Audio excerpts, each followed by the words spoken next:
Examinando las teorías físicas de la relatividad, la teoría cuántica de campos o incluso la de los universos paralelos, encontramos razones teóricas importantes para considerar la posibilidad de que algún día podamos realizar viajes en el tiempo. La gran paradoja se encuentra en que si efectivamente desarrollaremos tal tecnología en el futuro, en nuestro presente ya habríamos sido visitados por nosotros mismos una vez puesta en marcha esa supuesta máquina. Para algunos científicos, si nadie proveniente del futuro ha logrado llegar hasta aquí, podría deberse a que nuestra raza, la humana, se agotará, se extinguirá antes de llegar a tal grado de evolución tecnológica. Pero existe otra posibilidad, y es que esos viajes en el espacio-tiempo ya se hayan producido y hayamos sido visitados por nuestros hermanos del futuro. De ser así, ¿cuándo vinieron? ¿Existe una relación entre esos posibles viajes en el tiempo y lo que hoy llamamos extraterrestres? Y lo que es más importante, ¿dejaron alguna evidencia de su viaje por el pasado? Creo que el mundo está más que capacitado para aceptar la posibilidad de que no seamos lo que creemos ser. Precisamente cuando encontramos lo imposible en la ciencia es cuando realmente podemos llegar a avanzar en ella. Es un reto, ¿no? Intentar explicar por qué hay determinados objetos que aparecen donde no deberían de estar. Cuando empiezan a aparecer las mismas piezas en otras partes del mundo, pues yo creo que ya deberían ser objeto de estudio. Todas esas cosas nos hacen pensar que tendríamos que revisar nuestra historia, que tal vez no fuimos los primeros con un desarrollo técnico en la Tierra, o que nuestras cronologías están absolutamente desfasadas. Es importante que la revisemos. La historia se va reescribiendo por sí sola con el paso del tiempo. No podemos cubrir una verdad como esa. UPART.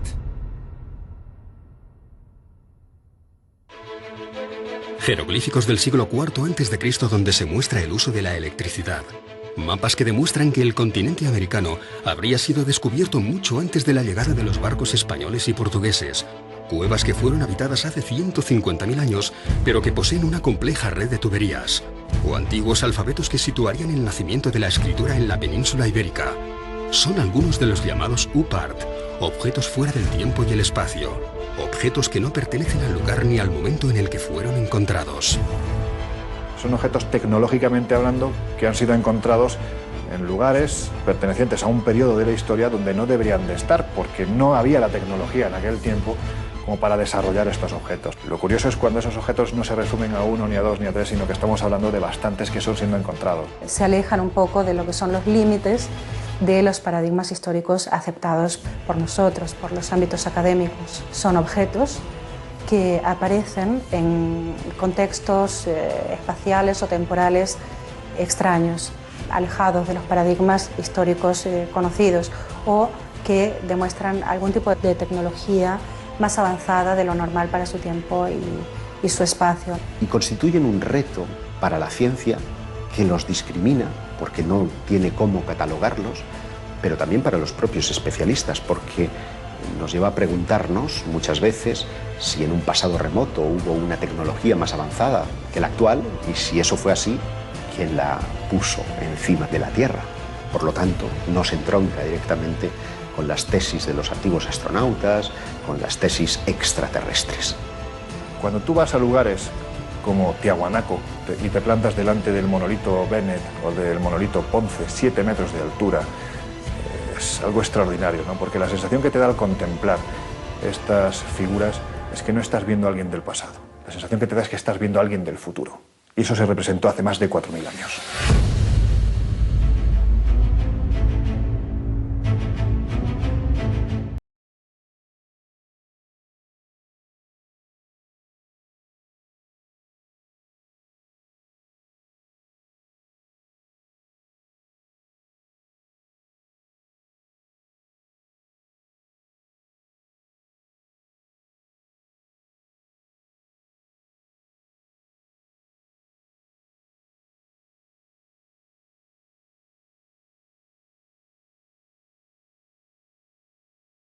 Más o menos a los 40.000, 50.000, 100.000 años.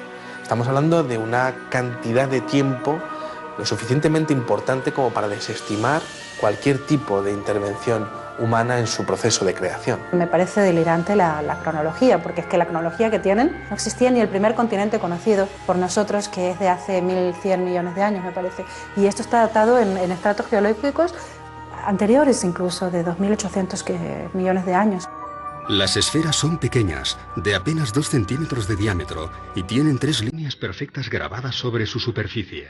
Están completamente pulidas, algunas de ellas tienen unas líneas paralelas, 3 líneas paralelas, y quizá lo curioso sea que parecen un producto terminado. El problema es quién estaba manufacturando productos hace 3 millones de años. No son naturales. La naturaleza hace formas muy caprichosas, pero aquellos surcos así, para mí esos surcos no son naturales, son hechos por alguien.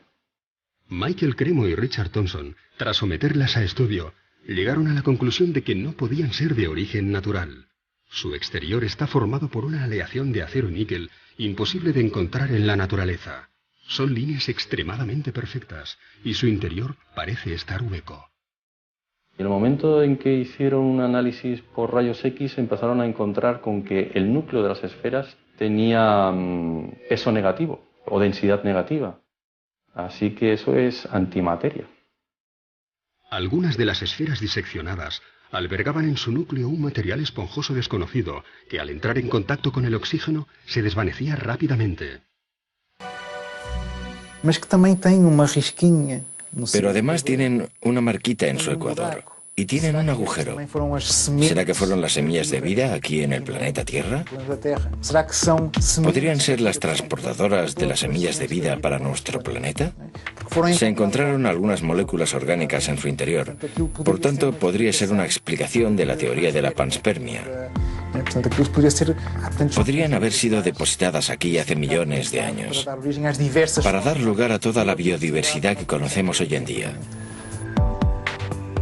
El Instituto Espacial de California, tras varios análisis, declaró: el equilibrio es tan perfecto que excede nuestras actuales tecnologías de medición.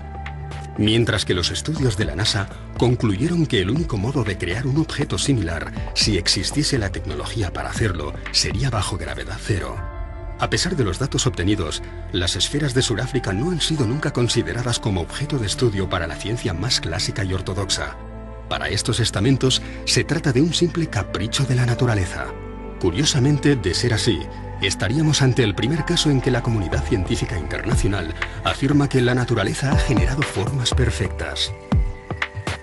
Todos los grandes descubrimientos de la humanidad parecen tener algún tipo de relación con quienes nos visitan. Sin ir más lejos, parecen intervenir en el descubrimiento de la Hispaniola, en el descubrimiento de América, porque cuando Colón, la noche antes de ese 12 de octubre de 1492, está surcando las aguas, refleja en su libro de bitácora que unas extrañas luces están por encima de las velas de su embarcación. ¿Qué podían ser sino objetos no identificados? Si tú te vas al archivo de Indias, tienes muchas crónicas, especialmente las más interesantes son las de Pedro Cieza de León, que fue el que acompañó a Pizarro durante toda la conquista. Y ahí tienes historias rayanas con lo ufológico, o por lo menos que a día de hoy, en nuestro siglo XXI, seguramente más de uno interpretaría con la aparición de un objeto luminoso en los cielos, ¿no? Por ejemplo, cuando Pedro Cieza de León es el primero que describe en el desierto de Nazca hay unas extrañas líneas bueno, pues que los nativos van allí para venerar, para adorar. Pero lo que es curioso es cuando Pedro Cieza de León se sube a una de las lomas donde mejor se ve alguna de las figuras y asegura que los nativos y él empiezan a observar una serie de soles que se mueven en los cielos. Es decir, hay algo en el cielo que no es un solo sol, sino que hay más que se están moviendo y que parecen estar jugando alrededor de ese enigma tan maravilloso y tan descomunal como son las líneas de Nazca. Y esto está escrito en las crónicas de Indias, ¿no? Por lo tanto, parto de la idea de que en aquel momento, más que alucinaciones, pues algo deberían de estar viendo. Y ese algo, como decía Cieza de León, eran soles que se movían en el cielo.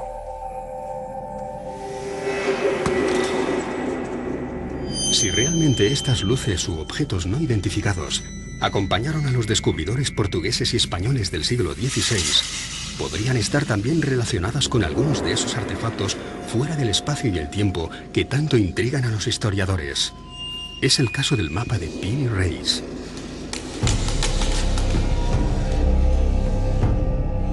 Nueve años después del descubrimiento de América, un corsario llamado Kemal Reis capturó 7 naves junto a las costas españolas. Alguno de los hombres que acompañó a Cristóbal Colón se encontraba entre los prisioneros que fueron interrogados por el pirata. Así que encomendó a su sobrino, el almirante Piri Reis, que confeccionase un mapa del mundo conocido, basándose en el relato de aquellos españoles cautivos. El resultado es un mapa pintado sobre cuero de gacela con todo tipo de detalles, dibujos y anotaciones en las que afirma haber obtenido la información de 24 mapas distintos. Uno de ellos, perteneciente a Cristóbal Colón, alguno de la época tolemaica, e incluso algunos provenientes de lo que él llamó los antiguos reyes del mar.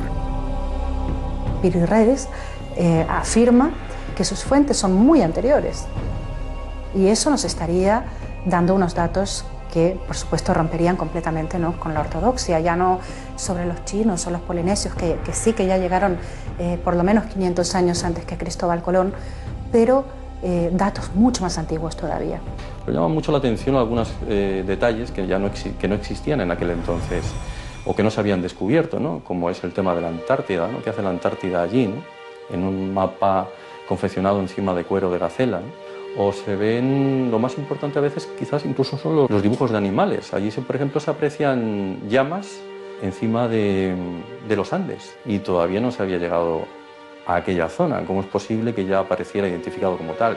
Las Islas Malvinas, la desembocadura del río Amazonas o el cauce de algunos ríos del interior del continente africano son algunos de los territorios que no deberían aparecer en un mapa de principios del siglo XVI. Nuevamente nos encontramos ante una pieza que hace temblar algunos de los principios más sólidos de la historia convencional. No solo el mapa de Piri Reis, sino muchos otros mapas anteriores muestran las costas americanas y, sin embargo, la ciencia, los historiadores, siguen diciendo que América fue descubierta en 1492. Naturalmente, esos mapas anteriores han sido validados por esos mismos científicos. ¿No es un contrasentido que sigamos diciendo que Colón fue el descubridor de América? En mi opinión, fue el que mejor marketing tuvo. América no es un continente que se haya descubierto en el año 1492. Es un continente que se reencontró en 1492. Pero es que si te remontas en el tiempo, tienes vestigios mucho más antiguos, vestigios de hace 10, 12.000 años, ¿no? Es decir, es que hay arte rupestre donde están representados una serie de elementos que aparentemente o te los han traído de fuera, o si no es imposible que el que pintó estos elementos tuviera un conocimiento previo de lo que se estaba haciendo en otros continentes, ¿no? Entonces a mí me gusta hablar, por ejemplo, de Eratóstenes, que en el año 300 antes de nuestra era, gracias a conocimientos que en aquel entonces ya existían en la desaparecida Biblioteca de Alejandría, pues pudo conocer que la Tierra era completamente redonda. Y sin embargo aquello, como se sabe, lo perdimos con el paso del tiempo. Fue primero Agustín de Hipona el que empezó a decir que la Tierra no podía ser redonda, porque si así fuera la gente que estuviera abajo se caería. Fueron muchos los tesoros arqueológicos que, una vez descubierto o redescubierto el Nuevo Mundo, pasaron desapercibidos para aquellos navegantes portugueses y españoles del siglo XVI. Algunos, como las llamadas piedras de Ica, mantuvieron ocultos sus secretos hasta nuestros días, como si estos Supart tuviesen la extraña manía de dinamitar todas las cronologías de la historia del ser humano, como si estuvieran ahí con la clara intención de hacernos dudar.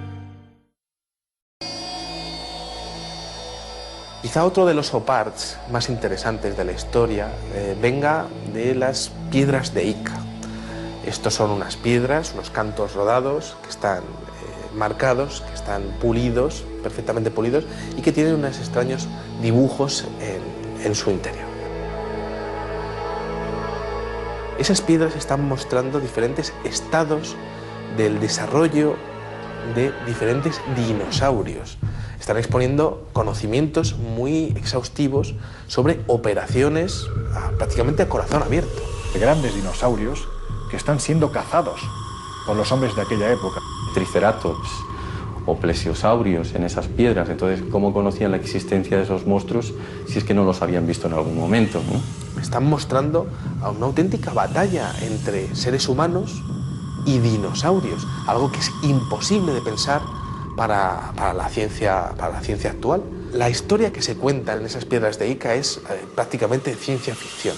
Fueron descubiertas en Perú en 1966 por el Dr. Cabrera, hombre de ciencias que rápidamente se percató de que las escenas que contenían no podían haber sido descritas por una cultura anterior al descubrimiento. La mayor colección de esas piedras, más de 300, se encuentra hoy en día en Barcelona. Transfusiones de sangre, trasplantes de órganos, lentes, catalejos e incluso telescopios. Para el Dr. Cabrera solo cabían dos opciones. O una antigua civilización poseía una tecnología capaz de romper con todas las cronologías oficiales de nuestra evolución, o alguien proveniente de las estrellas y de un mundo infinitamente más desarrollado que el nuestro les hizo entrega de estos conocimientos hace miles de años. Una de las piedras muestra que de una mujer embarazada, de la sangre de una mujer embarazada, va una especie de sonda y que está comunicada con una persona a la que le están haciendo una extracción de corazón. Cuando se descubrieron esas piedras no se sabía que la sangre de las embarazadas podría mejorar y evitar el tema del rechazo a órganos nuevos. Eso no se sabía cuando se estaban extrayendo esas piedras. Y en esas piedras, encontradas en estratos que tienen millones y millones de años, aparece perfectamente descrita. Si tenemos que barajar la posibilidad de que hace miles de años alguien hacía trasplantes de órganos, y no solo eso, además el paciente no se le moría, estamos hablando de alguien con una tecnología excesivamente avanzada. ¿Quién puede ser? Sinceramente, a mí, salvo los dioses, no se me ocurre nadie más.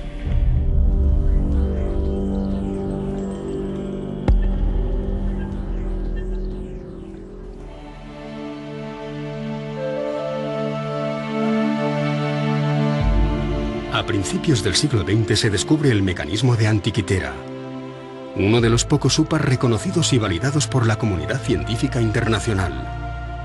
Una calculadora mecánica de bronce cubierta de signos e inscripciones en griego antiguo, que fue diseñada para calcular con total precisión los movimientos del Sol, la Luna y de otros cuerpos celestes como Mercurio o Venus. Podía predecir eclipses e incluso mostraba órbitas de planetas desconocidos en las fechas en las que fue datado. El artefacto fue rescatado de las profundidades del mar, de los restos de una embarcación griega del año 150 a.C. ¿Cómo es posible que un mecanismo con un sistema de transmisión aparezca en la época de los griegos? Se supone que son las cadenas de transmisión aparecen durante la Revolución Industrial, hacia el siglo XVIII aproximadamente. Y al conformar las piezas, al unirlas como si fuera un puzzle que nos venía ni más ni menos que de 2000 años atrás, se dieron cuenta de que aquello era lo más parecido a un reloj astronómico. Con lo cual es imposible, porque algo parecido no aparece hasta plena Edad Media, es decir, unos 1100 años más tarde, cuando empiezan a aparecer los primeros relojes mecánicos, ¿no? La pieza esa en particular presenta elementos del siglo XVI.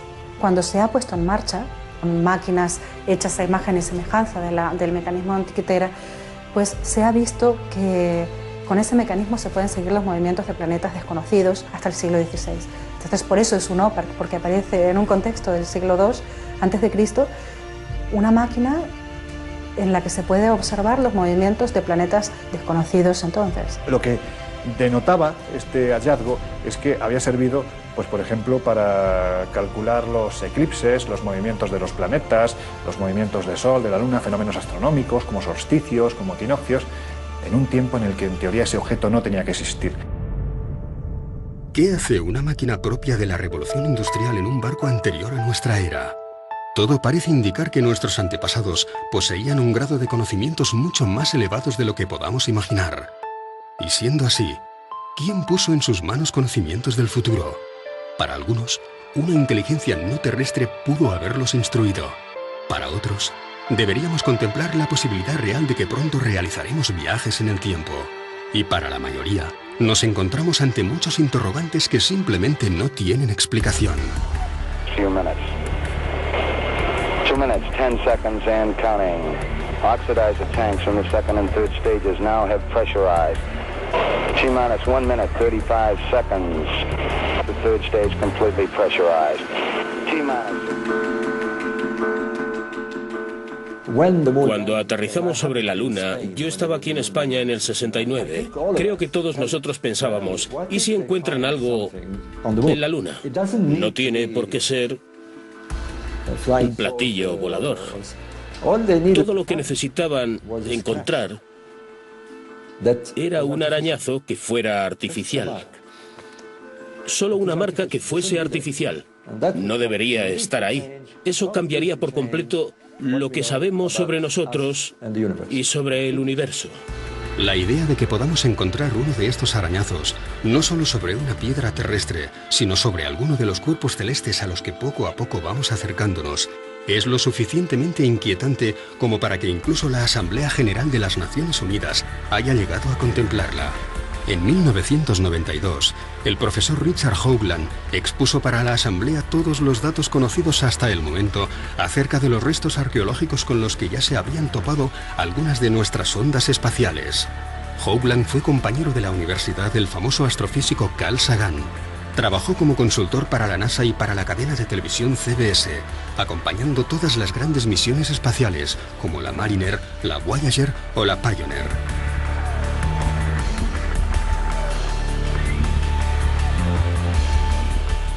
Pero fue la misión Viking la que, tras fotografiar sobre Marte una serie de formaciones rocosas muy similares a un rostro humano y lo que parecía ser las ruinas de una antigua civilización junto a una gigantesca pirámide, lo que llevó a Hoagland a especializarse en esta nueva modalidad de arqueología.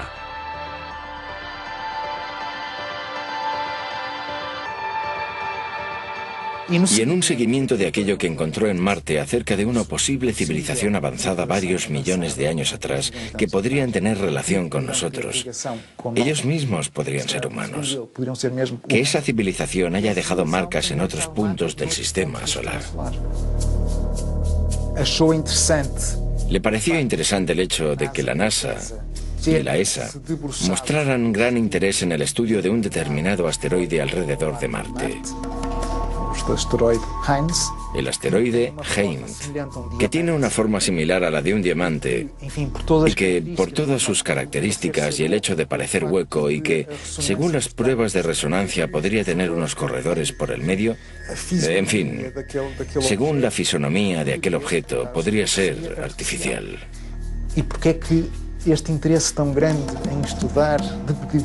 ¿Por qué ese interés por estudiar desde diferentes puntos de vista este pequeño asteroide? Siguiendo la hipótesis de que podría ser artificial, podría haber sido una estación espacial que estuviera allí como una ruina ambulante, aún en los tiempos de hoy, muy destruida, pero aún a la deriva, a la espera de que alguien la encuentre. Si queremos, ya la encontró la NASA. Nosotros somos una partícula apenas en el universo, así que sería muy antropocentrista, ¿no? O antropocéntrico pensar que no hay nada más allá. De momento no hay pruebas contundentes de estructuras, sí de vida en otros planetas, pero no me extrañaría nada porque yo estoy convencida de que no estamos solos en el universo.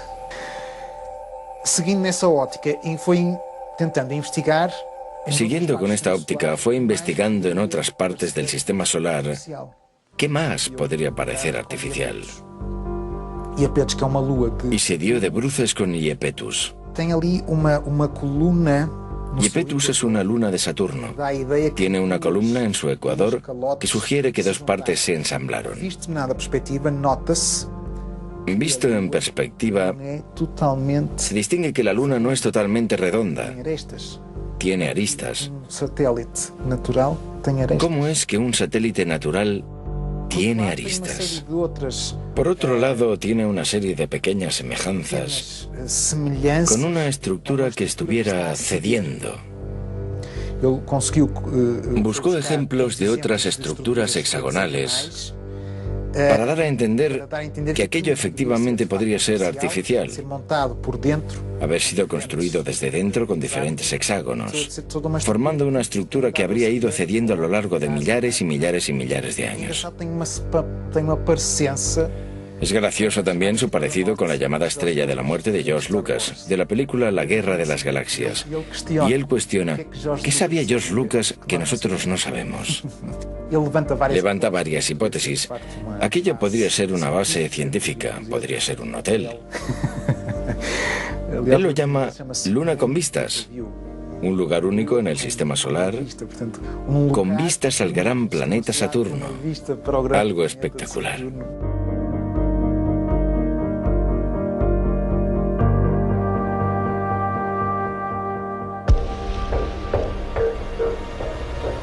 ¿Dónde viene escrito quiénes somos?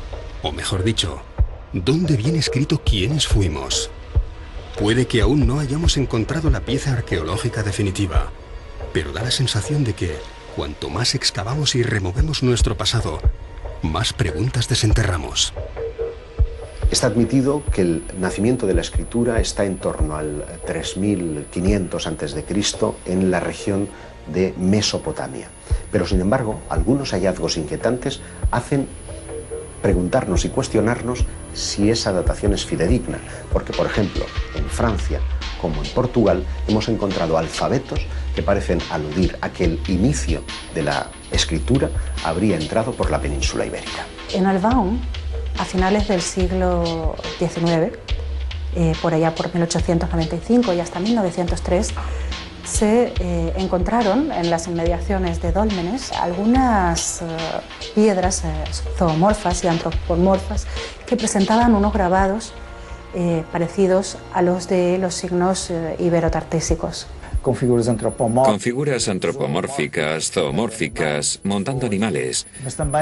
Pero también, y es lo más importante, un conjunto de inscripciones muy próximas a un alfabeto. Por el contexto en el que fueron encontrados, porque esto sí que fue encontrado en un contexto arqueológico, y parecían tener casi 6.000 años, o sea, las dataron en el 4000 a.C.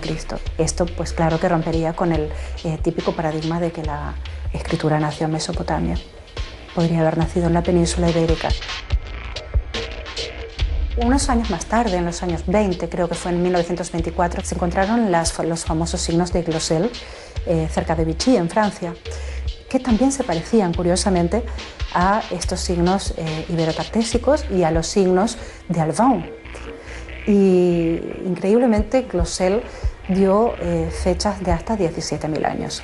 A mí me parece curioso constatar cómo Albaon, al extremo de una línea imaginaria, hasta Glosel, que está situado en Francia, pero en los Pirineos, es el punto de partida y de final de una línea que tiene dos relaciones claras. Una con los megalíticos. En toda esa línea vamos a encontrar dólmenes y menires como si fueran mojones que van marcando una ruta específica. Una ruta, y es curioso, que tiene que ver con los objetos volantes no identificados.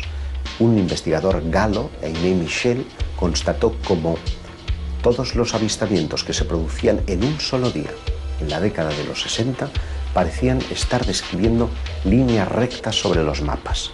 La más importante de todas ellas tenía su inicio en Vichy, en Francia, donde se descubrió el alfabeto de Glosel, y terminaba en Portugal, en Albaon.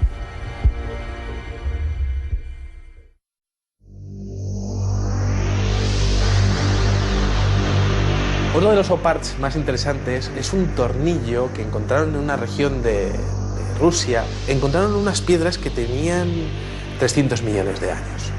De repente apareció un extraño fósil de lo que parecería ser un tornillo. Claro, ¿quién estaba hace 300 millones de años manufacturando un tornillo de tales características? Ese tornillo tenía 2 centímetros de dimensiones.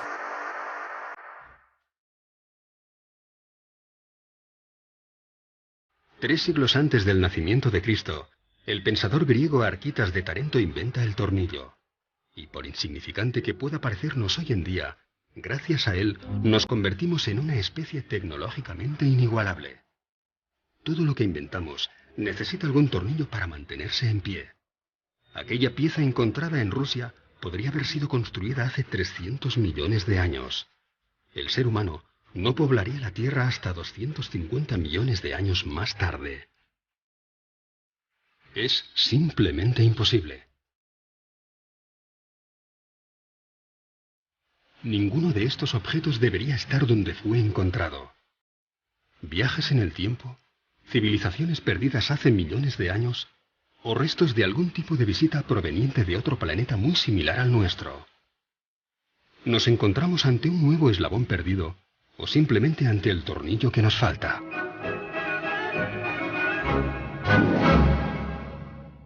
Si tú coges un metro, por ejemplo, como medida, y pones aquí, al principio del metro, 200.000 años, 200.000 que es nada, y pones aquí el año 2013 que estamos, hemos tenido en nuestra historia, creo, no sé si son 17 o 19 civilizaciones, fenicias, faraónicas, romanas, griegas, españolas, etcétera, etcétera. En los últimos 5.000 años, a esta escala de 1 metro, 200.000, y nosotros, las 17 o 19 civilizaciones que conocemos entran en 3 milímetros.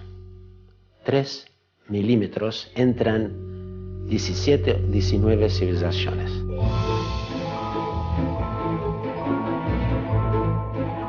A principios del pasado siglo, se generalizó la creencia de que el ser humano ya había inventado todo lo que se podía inventar. Aún no existían los relojes digitales resistentes al agua, ni los ordenadores personales, ni la fregona. Einstein aún no había desarrollado la teoría de la relatividad, no existía la máquina de coser, y los microchips y el láser no formaban parte ni de la ciencia ficción. ¿Cómo reaccionaría una persona de 1903 al encontrarse ante un ascensor, unos prismáticos o unos auriculares?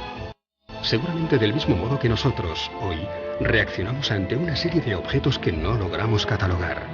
Los UPART no solamente ponen en jaque a la ciencia más convencional, sino que desafían toda la lógica de nuestro evolucionado siglo XXI. Esto es un teléfono móvil que mi hija que llama eso un dinosaurio, pero en fin, es un teléfono móvil. Si yo cojo este teléfono móvil y lo voy atrás en el tiempo, no mucho, a 70 años, y tengo una mesa de 4 genios, Von Braun, Oppenheimer, Fermi, Einstein, y le pongo eso en la mesa. Y lo miran y le digo, ¿qué es? Son genios, cuidado. No saben. Desde siempre creo que el ser humano ha tenido miedo a lo desconocido, ha tenido temor a los cambios, a la evolución de sus creencias. Por lo tanto, yo creo que no es nada raro que ante la aparición de un OPART sientan este miedo, porque esto podría traspasar los límites de los paradigmas históricos que eran aceptados hasta entonces. Si encontramos un artefacto que pueda probar, ¿quién sabe? Que ha habido visitas extraterrestres. La gran pregunta es ¿cómo y quién se va a hacer cargo de ello? Entonces es incómodo para la ciencia, pero es incómodo también para los especialistas más heterodoxos. ¿Y dónde radica precisamente su esplendor? Pues en que revela un nivel de tecnología impropio para la época en la que fueron encontrados. A la gente no le gustan los cambios. Estos son templos mortuorios, esto es tal y esto es cual. No, no podemos.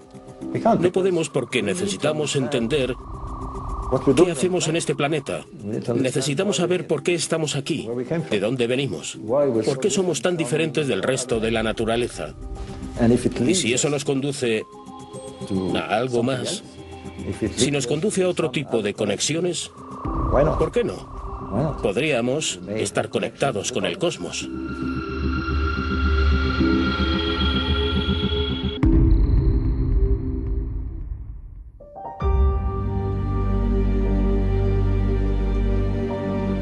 En 1995, un equipo ruso hace un sorprendente hallazgo. Una enorme losa de piedra que parece mostrar un mapa tridimensional de los montes Urales. Un profesor llamado Chuprov ha oído hablar de unas estelas que muestran mapas de la antigüedad. Es una estela de 1,5 metros aproximadamente, la trasladan directamente de ese lugar a la universidad, la empiezan a analizar y descubren que aquello tiene 3 capas geológicas totalmente distintas, y que lo que están viendo en realidad es un mapa, pero un mapa tridimensional, un mapa donde se muestran las montañas, los ríos, se muestra la zona en la que se encuentran ellos en todo momento.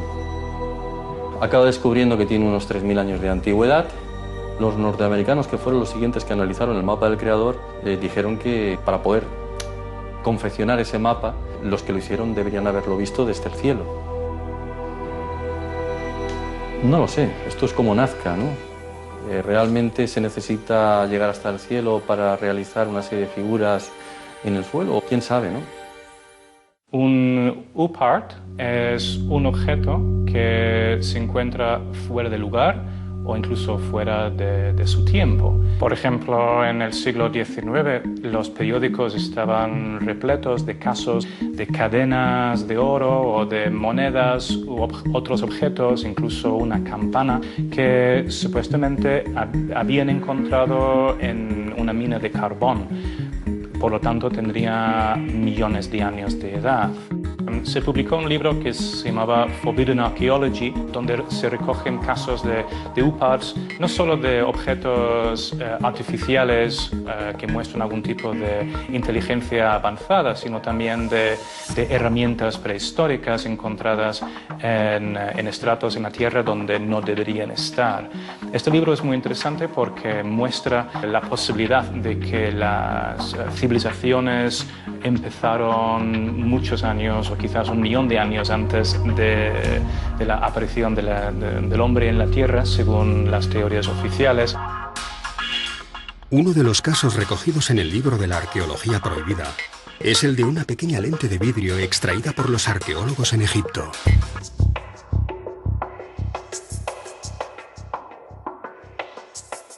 Se han hecho estudios microscópicos de esta lente y presentaba en sus extremos restos de metal, como si la pieza hubiera estado engarzada en algún tipo de montura metálica para algún tipo de instrumento de observación de los cuerpos celestes, por ejemplo. Bueno, es bien sabido que ya los antiguos pues, estaban muy interesados en la observación astronómica.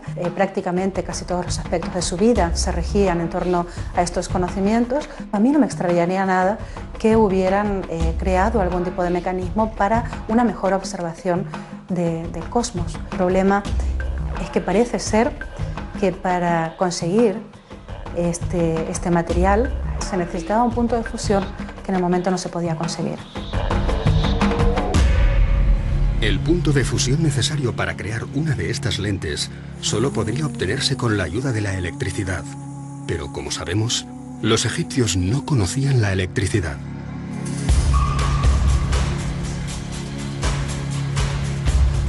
En 1931, Wilhelm König encuentra en unas excavaciones unas extrañas vasijas con unos hierros en su interior. Lo primero que observas es que es una vasija que contiene hierro y cobre. En el año 2000 se empezaron a hacer pruebas y se dieron cuenta de que se trataba de una pila antigua. Esa vasija contiene los elementos indispensables para generar electricidad de poco voltaje. Nos da un voltaje ínfimo, un voltaje muy pequeño. Lo que pasa es que ese tipo de pilas, si las unes en serie, el voltaje ya evidentemente se acentúa, es decir, vamos sumando. Para muchos es considerado la primera pila eléctrica de la historia. Se supone que fue Volta, en el año 1800, el primero que nos mostró una pila moderna, ¿no? Que muestran que los conocimientos de la electricidad ya existían en aquel entonces, ¿no?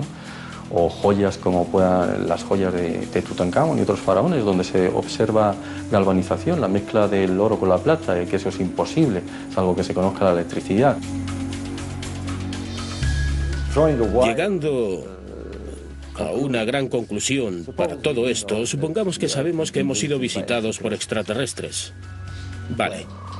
¿Se va a caer el cielo sobre nuestras cabezas? No. Intentaremos seguir investigando quiénes fueron. Para mí es algo maravilloso. No estamos solos.